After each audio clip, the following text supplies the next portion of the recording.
Malaking tulong sa mga magsasaka ang patubig ng pamahalaan para lumago ang kanilang ani at kita.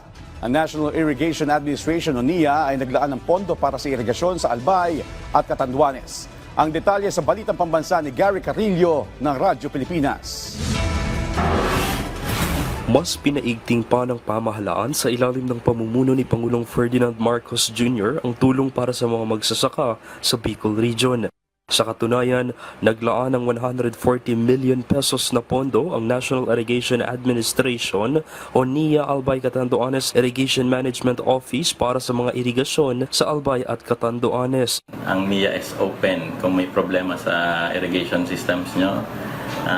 Pwede kang magbisita sa office or via letter, padala kayong sulat, and we will comply and we will do anything na pwede naming magawa.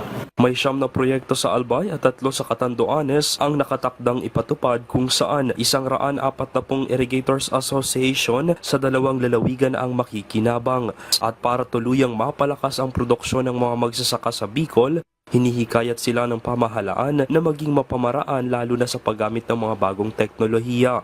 Hindi lang climate change ang nangyayari.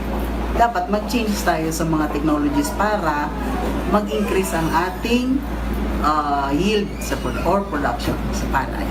Sa patuloy na pagsulong ng bagong Pilipinas, patitibayin ng pamahalaan ang agrikultura sa pamamagitan ng modernisasyon ng irigasyon na magbibigay ng mas magandang ani at mas matatag na kinabukasan para sa ating mga magsasaka.